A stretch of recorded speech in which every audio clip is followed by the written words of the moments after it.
નમસ્કાર મિત્રો.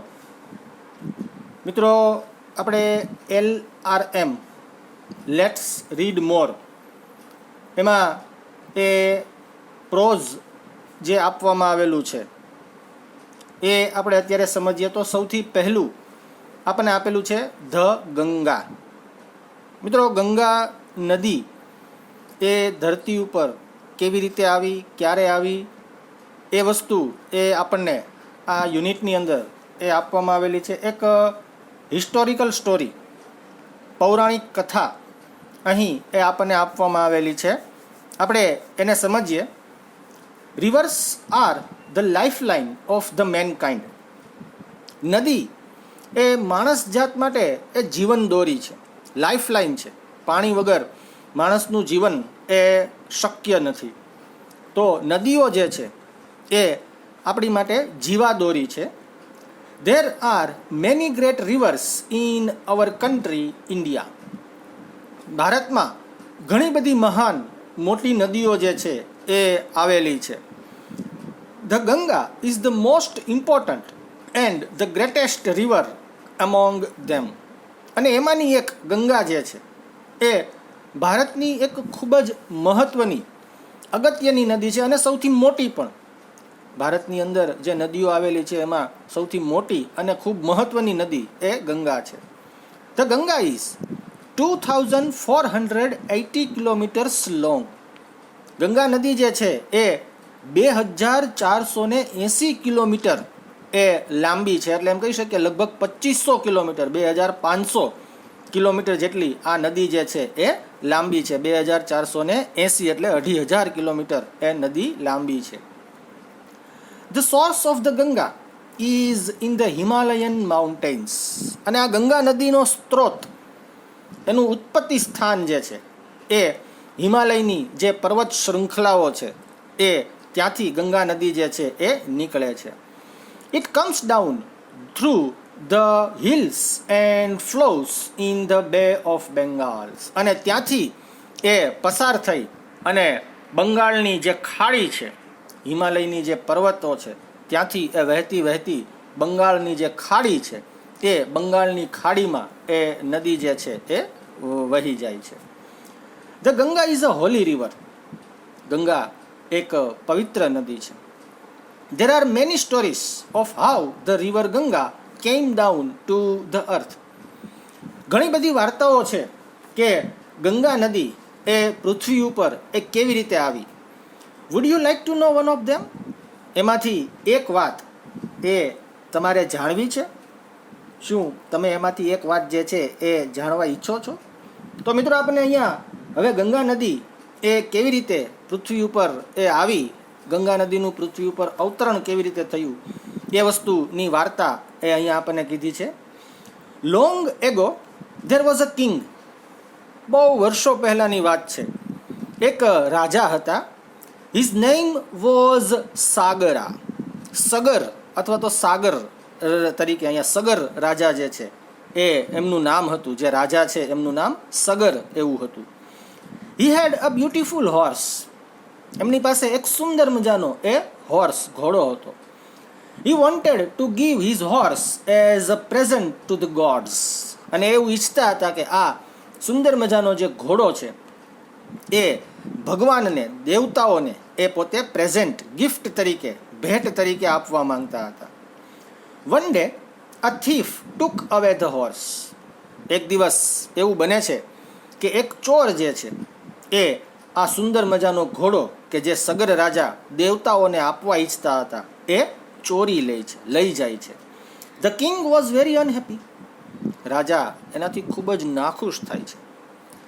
હી sent all his sons to search for it. એના બધા જ દીકરાઓ જે છે એ દીકરાઓને એની શોધ ખોળ માટે એ ઘોડો જે છે એને ગોતવા માટે એ મોકલે છે. But he asked one of his Sons name Bhagirath to stay with him.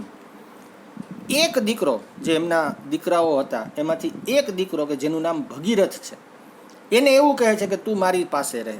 બાકી બીજા બધા પુત્રો જે છે સગર રાજાના, એને એવું કહે છે કે તમે બધા જાઓ અને એ ઘોડો એ ગોતી લાવો. Sagar's son searched the horse all over the land. Sagar રાજાના જે દીકરા છે એ આખી પૃથ્વી ઉપર એ ફરે છે, ભ્રમણ કરે છે અને પેલો ઘોડો જે છે એ ગોતવાના પ્રયત્ન કરે છે. But they could not find it anywhere. પણ એ ઘોડો એમને ક્યાંય મળતો નથી. So they decided to search it inside the earth. આખી પૃથ્વી ઉપર ગોતી લીધો, એમને એ ઘોડો જે છે એ ક્યાંય મળતો નથી. એટલા માટે સગર રાજાના પુત્રો એવું નક્કી કરે છે કે હવે પૃથ્વીની નીચે જે છે ત્યાં એ ઘોડા માટેની એ તપાસ કરીએ, ત્યાં એ મળે છે કે નહીં એ જોઈએ. They dug a deep hole. એવો વિચાર કરી અને આ બધા જ રાજકુમારો જે છે સગર રાજાના પુત્રો એ એક ઊંડો, ખૂબ જ ઊંડો એ ખાડો એ બનાવે છે. At last they came to a great sea. અને અંતે ખાડો ખોદતા ખોદતા એ લોકો એક ભવ્ય એ સમુદ્ર એ સુધી પહોંચી જાય છે.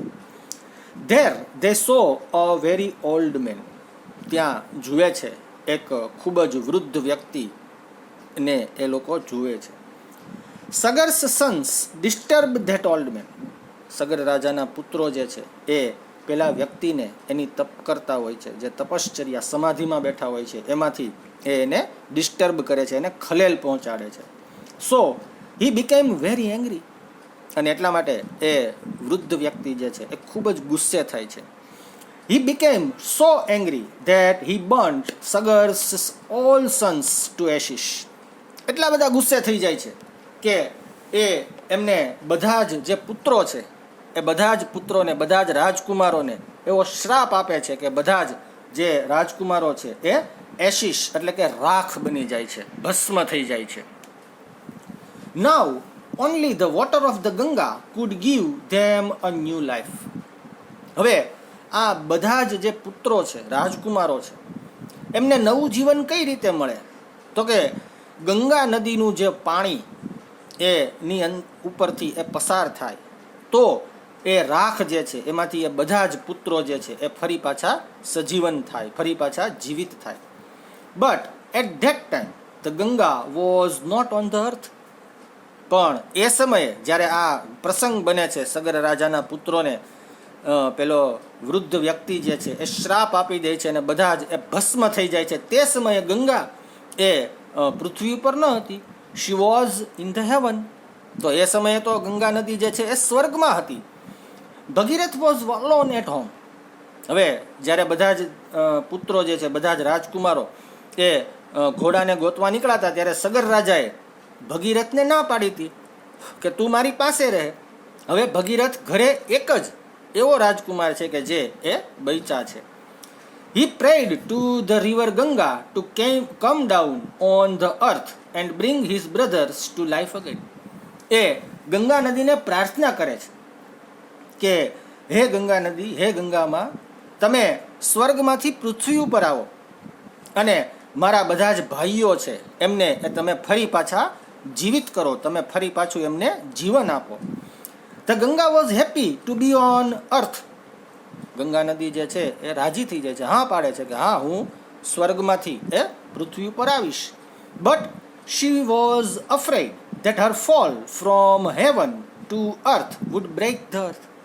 પણ ગંગા નદીને એ વાતનો ડર છે કે જો ગંગા નદી સ્વર્ગમાંથી સીધા જ પૃથ્વી ઉપર આવે તો એનો જે ધોધ પડે, એનો જે પ્રવાહ આવે, એ પ્રવાહના કારણે થઈને પૃથ્વી જે છે એના ટુકડે ટુકડા થઈ જાય, પૃથ્વી જે છે એ બ્રેક થઈ જાય એટલે કે ટુકડા થઈ જાય.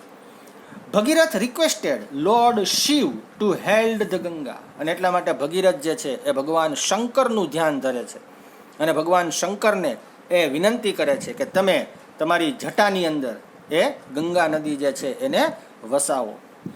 Lord Shiv agri. ભગવાન શંકર જે છે ભોળાનાથ, બરાબર, એ રાજી થઈ જાય છે, એના માટે સહમતિ દર્શાવે છે. એગ્રી થવું એટલે સહમતિ દર્શાવી. He asked the Ganga to flow down to earth through his long hair. અને ભગવાન શંકર જે છે ગંગા નદીને કહે છે કે તમે સ્વર્ગમાંથી સીધા જ મારા લાંબા વાળ, જે મારી લાંબી જટાઓ છે, એ જટાઓની અંદર આવો અને એમાંથી પછી તમે પૃથ્વી ઉપર એ ચાલજો. In this way the Ganga could come down gently to the earth. અને આવી રીતે ગંગા નદી જે છે એ એકદમ કોમળતાથી પૃથ્વીને નુકસાન કર્યા વગર, પૃથ્વીના ભાગ કર્યા વગર કે ટુકડા કર્યા વગર એ સ્વર્ગમાંથી એ પૃથ્વી ઉપર એ આવી શકે છે. The Ganga flowed over the ashes of Sagar's sons and they all came to a life again. અને પછી ગંગા નદી જે છે એ સગર રાજાના જે રાજકુમારો હતા, જે પુત્રો હતા, એની જે રાખ હતી એના ઉપરથી વહે છે અને બધા જ જે પુત્રો હતા એ પાછા જીવન પામે છે. ભગીરથ prayed to the Ganga to flow on the earth. અને પછી ભગીરથ જે છે એ ગંગા નદીને પ્રાર્થના કરે છે કે તમે હવે કાયમી માટે એ પૃથ્વી ઉપર જ રહો. So she is also known as Bhagirathi. અને એટલા માટે જ ગંગા નદી જે છે એનું એક બીજું નામ એ ભાગીરથી નદી તરીકે પણ એ ઓળખવામાં આવે છે. તો મિત્રો, અહીંયા સુંદર મજાની એક વાર્તા આપણને ગંગા નદી ઉપર એ આપવામાં આવેલી છે. લેટ્સ રીડ મોરનું જે આપણું સેક્શન છે એનો સૌથી પહેલો યુનિટ જે છે એ અહીં પૂર્ણ થાય છે. યુનિટના સ્પેલિંગ અને ક્વેશ્ચન આન્સર જેવી રીતે આપણે મોકલાવીએ છીએ એવી જ રીતે એ તમને એ મળતા રહેશે. સાથે મિત્રો, અહીંયા જે એક્સરસાઇઝ છે જે આપણે અત્યારે આ ટેક્સ્ટ બુકની અંદર જ સોલ્વ કરવાની છે, આપણે એની અંદર જોઈએ તો આપણને એમાં કેટલાક MCQ સ્વરૂપે પ્રશ્નો આપેલા છે કે જેના જવાબ આપવાના છે અથવા તો અધૂરા વાક્યો જે છે એ આપણે કમ્પ્લીટ કરવાના છે. તો એમાં સૌથી પહેલું આપણે જોઈએ કે જેમાં સૂચના આપેલી છે આપણને, choose A, B or C and complete inch of the sentences given below. આપણે વિકલ્પ પસંદ કરવાનો છે, વિકલ્પ A, વિકલ્પ B અથવા તો વિકલ્પ C. મિત્રો, પેન્સિલ તૈયાર રાખજો. જે સાચો જવાબ છે એની ઉપર આપણે માત્ર સાચાની નિશાની કરવાની છે, બરાબર. સૌથી પહેલું છે ધ ગંગાસ સોર્સ ઇઝ. ગંગા નદીનો જે સ્તોત્ર છે એ છે ક્યાં?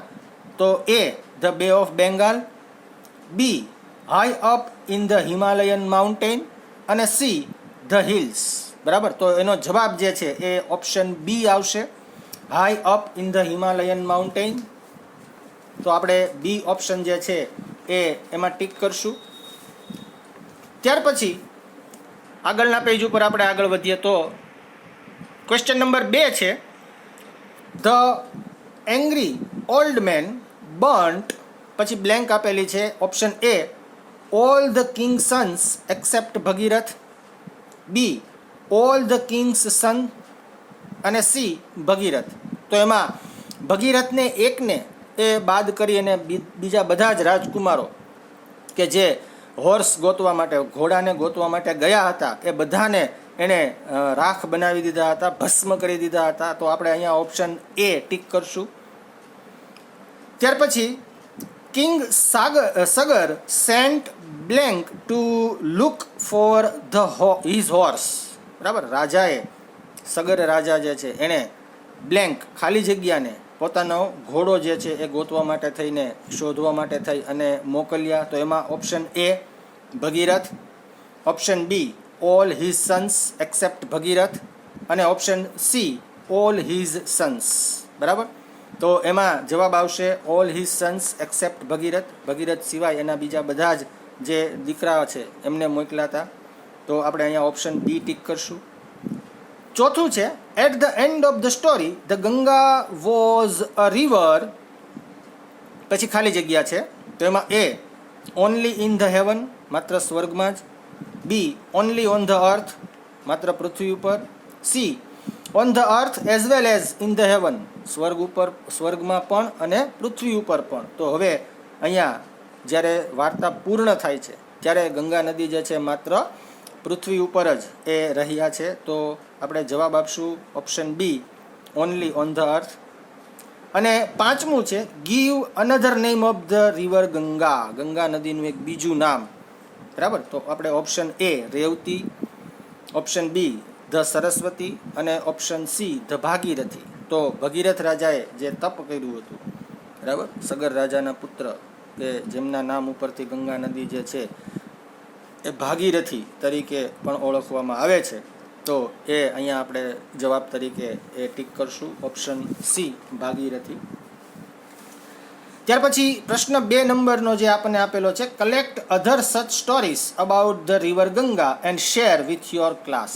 ગંગા નદીની ઉત્પત્તિની આ સિવાયની જે બીજી વાર્તાઓ જો તમને ખ્યાલ હોય, તમે સાંભળી હોય, તો એ તમે તમારા ક્લાસના જે બીજા વિદ્યાર્થીઓ છે એમની સાથે એ તમે વાતચીત કરી શકો છો. તો મિત્રો અહીંયા આપણો યુનિટ 1 જે છે એ પૂર્ણ થાય છે, બરાબર છે. અને આના સ્પેલિંગ અને ક્વેશ્ચન આન્સર મેં તમને કીધું એમ એ રીતે આપણે પીડીએફમાં જે રીતે આવે છે એ રીતે 1-2 દિવસમાં એ તમને પ્રાપ્ત થઈ જશે.